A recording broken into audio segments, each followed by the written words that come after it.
Welcome to From Caving In to Crushing It, the podcast for those who find themselves immersed in adversity and choose to write their story instead of having others write it for them. I'm Drew Durrani, and I'm your host. Andrew, good to see you. Nice to see you, Drew.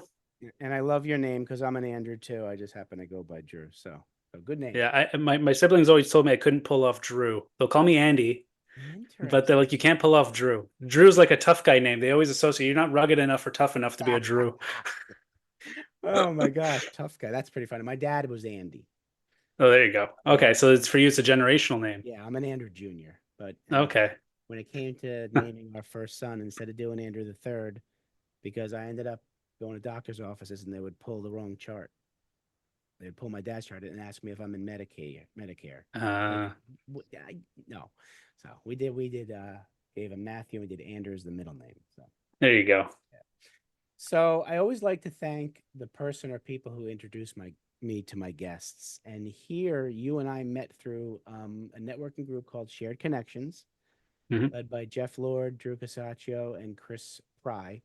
So I want to thank those three gentlemen for indirectly introducing us, and the way they run the event, you and I were able to get to meet, and we are meeting for a reason. It's bigger. That's bigger than just ourselves, which led to me wanting to have you on.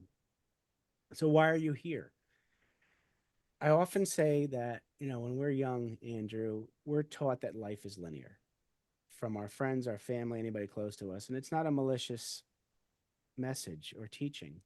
They want it to happen. And for the most part, they want us to do A plus B plus C, and they say D is going to happen. And for the most part, life is linear until it's not. Until that external circumstance presents itself and we have a choice, and we either make that choice or we don't see that choice. But that external circumstance gets in the middle of one of those letters, and our life now goes from linear to circuitous. I also often say that I believe there's three types of men, and we can be all three of these men in the same day. It just depends on what our level of self-awareness is that day. And I believe, man, there's a man number one. He's the man who has a ton of blind spots. He doesn't see anything except what's in front of him. And he lives his life with the belief system of the world and himself that was kind of given to him by the time he was from 7 to 18 years old. He doesn't change anything. And on his deathbed, he's got a ton of regrets, Andrew. Then there's man number two. Man number two sees the external circumstance. He's got a little higher self-awareness than man number one. Yet that external circumstance for him is a barrier because he's the victim. Everybody and everything else is to blame. Life is doing this to him. He says, I can't change anything. I got no control. It is what it is. And he stays the same route. And on his deathbed, he's got regrets. He's got more regrets than number one because he says, I saw this and I didn't do anything about it. Right? And then there's man number three. That's you. That's me. It's the man I have on this show. He's the man who has a higher self-awareness than number two and wants to do something about his life. Sick and tired of being sick and tired, wants to change it. And so that same external circumstance where man number two saw it as a barrier, man number three sees it as an opportunity to become a different person, to do something differently. And he takes control and he acts differently on it. And he becomes a different person, a better person. So I'd like you to reach back as far as you need to reach, as big or small as you think it is, personal or professional, that defining moment that helped you move from man number one to man number three, or man number two to man number three, and help you become the Andrew Beaulieu you are now. There are so many things running through my head, and thank you for that. Real description of each man. And to your point, I've been all three at one point in time. 2 and 3 definitely resonate depending on the situation and my preparedness to attack the situation. I'm the youngest of 4 siblings. And so growing up, I had a really unique position within the family to observe what was going on around me and the social construct that my family had built. And I'm toying with this. It's not a specific memory, it's more of my childhood in general, of just seeing how my siblings were being raised and how their interactions with my parents and their friends, Mhm. and kind of picking and choosing what I liked and I didn't like Mm. through their blind spots. Right, right. I was kind of seeing it through a different lens. Mm. But ultimately, it was meeting my wife. So my wife and I have been together 21 years. Wow. We're a high school sweetheart. I would say my first serious girlfriend. I had girlfriends prior, but she was really my first romantic relationship. Yeah. And and she was an only child in her family, very tight knit group, just her and her two parents. And um, she would bring kind of awareness to my blind spots, Interesting. a social Mm. family generational grooming, if you will, of do you notice your family does this where other families do this? Mhm. Um, there's certain, every family has their shit. We all have our Yeah, shit, we do. We and all do. we all do. And it was through kind of being with my wife, my girlfriend at the time, and kind of having that outside view looking in that it really brought Mm. awareness to if I continue down a certain path, Yeah. I'm not going to go in the right direction. Interesting. Okay. And she wasn't saying it was good or bad. It was just different. It was just different from what One she clear knew. perspective, something different. Right. Okay. Well, we were on and off for the first few years of our relationship, Yeah. and often one of the sticking points with my family because there was a bit of a power struggle, if I'm honest, where Mm. my parents were very controlling. They really wanted to have their hands on the reins, and my wife wanted more of me. Yeah. My girlfriend wanted more of me. It's normal in teenagehood that they say, "Oh, I want to spend more time with you. I want Yeah. to maybe go downtown with you. I want to do other things." And my parents were like, "No, you can't do that. It's not okay. We're scared that you might get her pregnant. We're scared this, we're scared that. Living through fear Yeah. rather than trust, Right. which is a typical parent Yeah. habit. That's true. Um, and so we were on and off the first few years, but it was that I always knew there was something there, so I always fought for the relationship. And by fighting for the relationship, it kind of gave me a little bit of gap between my family, and it forced me to put in boundaries. Yeah. Very And important. those boundaries are what protected me from those blind spots. It's what allowed me to look back afterwards and say, I'm really happy I did that. Because it's allowed me to build relationships, healthy Mm. relationships outside of the family dynamic. And I still see like I would say I'm the black sheep of the family in a certain sense. Like and we'll probably get into it, but me leading the family business later in life, I was the first one to get married. I was not the first one to have kids. I was the second one to have kids, but um, I kind of set certain trends in place that the rest of the family was always kind of judgmental on, saying like, well, why are you doing that? That's not Mm. what we do. I Yeah. was like, well, it's not a we, it's an I, it's my life. Right. That's And I true. think that's my evolution from going from Mhm. man number one to man number two. Okay. Got it. Makes sense. Absolutely. Yeah. I love that boundaries, very, very important. Many of Yeah. us miss that. I missed the boundary between my mother and my ex-wife, my wife at the time. Okay. Not healthy to not have that boundary. I also didn't have a boundary between my self identity and being people pleasing. That's a big Uh, one. yeah, and I love what you said about an audience. Think about the difference between living in fear or living in trust. Just what it does to your body, right? The nervous system. Living in fear versus living in trust. And then you say to somebody, "Are you a risk taker?" Well, if you live in fear, you're not a risk taker. If you live in Correct. trust, you're a risk taker. And there's different types of risks, right? There's calculated risks, but people who live in fear don't even take calculated risks. And you miss out on so much in life. And you're right, most parents are afraid that they're going to mess up with their kid, so they err on the side of being cautious. Don't do this, don't do that, you know. But you create what Especially you create what you fear, right? you do. And when you protect someone too much, they're not going to take risks. They live in a bubble, and that's not the real life. And when the bubble pops and you don't know what to do, that's when you know what hits the fan, right? Yeah, exactly. So thank you for sharing that. So at some point, then you did marry your high school sweetheart. Correct. Yeah. And tell me how different it was dating versus now it's marriage. Did anything change in terms of how you treated each other? Well, that's a really interesting question. We've been married 12 years now. Okay.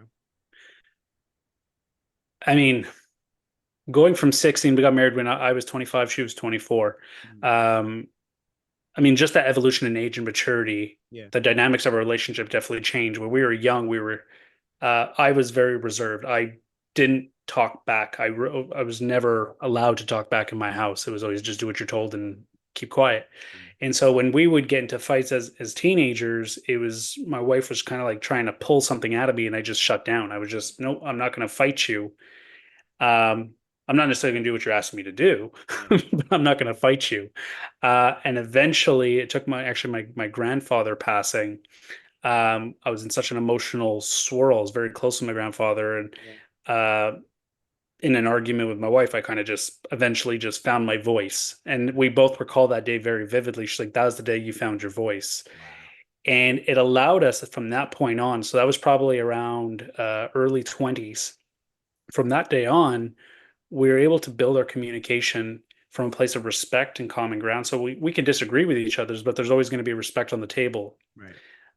And I would say the strongest point of our relationship is our communication. Despite the situation happening around us, we're able just to talk, not fight necessarily. We can dispute, Yeah. but we're not fighting. Um, but that comes with maturity. That came with a little bit of experience. Mhm. Um, so the biggest change from dating to marriage was that in it was happened at the same time that we were coming together and moving out on our own for the first time. I think we moved out not even a year before we got married. We were engaged, but we weren't married. So it was really like a transition of being together Mhm. versus physically building a home and a family and a life together, um, and building our own little nucleus. Mhm. So yeah, that it was a really exciting time, really. Absolutely, absolutely.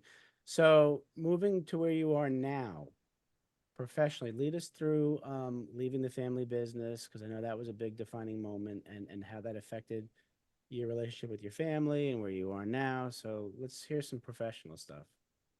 Yeah, so I left the family business last year after 16 years with a family business. So we worked in general contracting here in Canada, and my father founded the company from our dining room table when I was 7 years old, and I never wanted to work in the family business, but after college, I didn't know what I wanted to be when I grew up. So I said, I got to make some money for the summer and went to work there. And I was there for 16 years.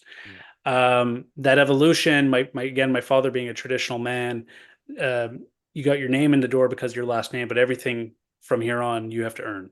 Mm. You have to earn your keep. You have to earn your stripes. You have to earn your experience. And, my father's partner, who was a non-family member, is a 50-50 ownership. When he became my partner, when my dad finally retired of me, my two brothers took his shares. He always told us, he's like, he was harder on you than he was on anybody else. Mm. But you know what? That there's a fond appreciation that comes with that now in hindsight. It didn't feel good in the moment. Oh, right. But in hindsight, I respect that because it taught me discipline. It taught me to be focused on goals. It taught me to work hard. And you're right, nothing is given in life. You have to work for everything, Right. whether it be personal or professional. You got to earn it. So really building that relationship with my father uh, when he was in the company was very strong, but it was a very transactional relationship. Mm. It was always based on work. There was no boundary established outside of work. The work came home with him wherever he went. It was his identity. Yeah. And I think generationally that was appropriate. Absolutely. Yeah. My siblings and I have a great relationship. Hmm. We grew through the company together. My sister's a nurse, so I'll leave her aside for the moment. Yeah. But my two brothers and I, we worked through the company. We grew through the company. We went through the same experiences, and those commonalities, those common experiences, obviously brought us together. When I was leaving the business, I gave them a 2 year notice that I was leaving, and that we would make sure the legacy of the company was in good position, and professionally speaking, everyone will be okay upon my exit because I was a key player in the company. And they were very supportive. I mean, they went through the seven emotions. There was some anger, there was some resentment and guilt and all that kind of stuff. But on the other side now, 9 months later, 10 months later, Yeah. I would say the relationships are starting to forge again on a more personal basis. It's no Yeah. longer all fueled by work. There's some personal there. That's important. Um, it's super important. And that was one of my, there was many decisions. There was many factors of why I left the family business. Some of it, I would say the big, if I'm thinking of an onion, the outer layer of the onion was just my own personal itch to find my own identity, find my own road and challenge myself in Right. new ways. But part of it was to kind of preserve some family relationships that wasn't based on business. Yeah, absolutely. Right. Totally. And I think that's a healthy thing to want. Yeah. And in some circumstances it worked and others like my father it didn't work. And it is what it is. Yeah. But sorry, I don't know if I answered your question. You answered it. You answered it very well. Absolutely. So tell us about what you're doing now that you left the business. What'd you go into? So I went into coaching and consulting. So this all stemmed from I had a coach when we were doing the change management at the company. The company hired a change management coach for me and my two brothers to get ready to become owners. And this woman absolutely changed my life. Mm, She tapped into something in me, and this was one of those critical milestones in my life. So, like I mentioned, meeting my wife, girlfriend, 16 was huge. This was another TSN turning point, if you will, okay. where she tapped into something in me that just allowed me to step out of my shell. Mhm. People used to tell me within the company, even though I was a director at this point, they said you still hide in the shadows of your brothers, and we see so much potential in you because we really are like we look the same, but we're very different personalities. Mhm. Um, and they're like, you have so much potential, but you just hide in the shadow of your brothers. And about 6 months in working with this coach, they said your brothers aren't even in your rearview mirror anymore. They're like, you've just taken off, and it coincided with me also becoming a parent. I Ah, was becoming a father at the very same time. interesting. Yeah. And I think those two things tapped in at the same time Yeah. Probably. just brought in um, soft skills, Mhm. a tremendous amount of soft skills. I knew how to do the job, but it was really dealing with people that mattered the most. Yeah. And so when the pandemic hit and I came home and my kids were 3 and 2 at the time, I had two daughters, they were 3 and 2 at the time.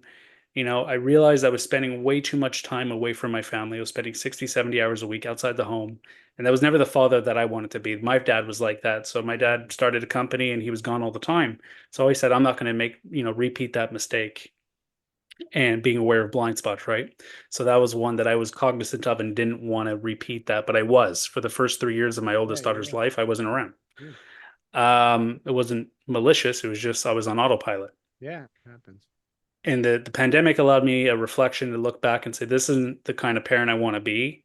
And there's an opportunity here for me to maybe do something else with my life. And so, what do I want to do? And I remembered my coach and how she helped me and the soft skills I developed and the fact that I'm really good at making connections with people and building relationships and helping them through challenges, both professionally and personally in life. And as a leader in an organization, that is your number one role Of is to course. take care of the people in your care, in your charge. Hmm. And so I said, if I could even help one person, Hmm. that level of fulfillment must feel so outrageously good. I'm going to dedicate my career to this. Absolutely. And so that's how I did it.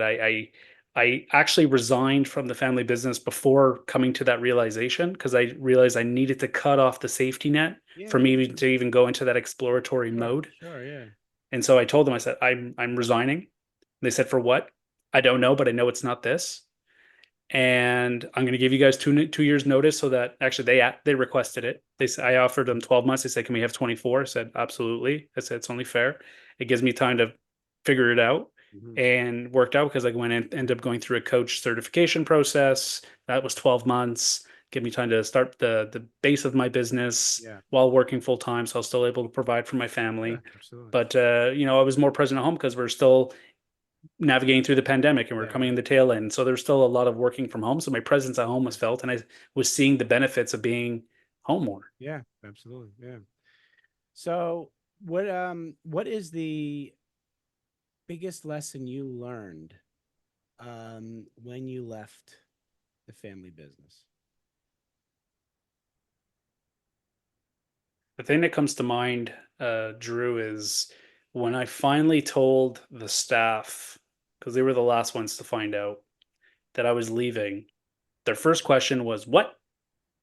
But when I said, "This is what I'm going to go do," they said, "Oh, you got to go do that. Mm, We can see it, Andrew." And so the moment I told every single one of them, and then we had a staff of 70 people across Canada. When we finally told all 70 people, every single one of them showed me love, support, encouragement, respect. What I was doing was bold, mm, um, and so I earned additional respect in their books in that regard. And so what the lesson I learned from doing that is when you're authentic, when you just lean into who you are as a person and really just say like, I'm not here to impress anybody else but myself. I'm here to live my life under my terms, mm. and you live into that, Yeah, people are going to embrace it yeah, and they're going to celebrate you for it. absolutely. The celebration that I got when I left still gives me tingles today. I It really gives me goosebumps. It was a standing ovation. There was gifts and speeches and video montages, and clients sent in videos and handwritten letters, and subcontractors did. It was a celebration of an end of an era. And there was not a single person that ever looked me in the eye and said, "I can't believe you're abandoning us or leaving us," or there was none of that. Not a single thing. I love it. And so that's a lesson learned, saying it was scary. It was a hard, Yes, emotionally of course. challenging phase of my life, and still to this day. Yeah, But I it was I was myself. that's I was great. myself, and that paid off dividends big time. Beautiful. Love it. Well, with that, you mentioned the word bold, and your audience certainly has captured the essence of Andrew Beaulieu, and they're going to want to get in touch with you. So, folks, here's a way of getting in touch with Andrew. And the word bold, and now I know why it's in here. Boldmovescoaching.ca. So go to Andrew's website and learn a lot about him. And can they schedule something with you through the Yeah, website too? Okay. yeah. Call or something. Okay. And also his LinkedIn. Go to LinkedIn. There are not many Andrew Bolliers when you put his name in, so you'll find him. Good way to connect. Well, I have two questions, Andrew, I'd like to ask you before we sign off. First one is, I'm going to give you the opportunity to use your imagination. You're sitting down with 7 to 10-year-old Andrew, and you want to give him advice about life. What are you going to tell him?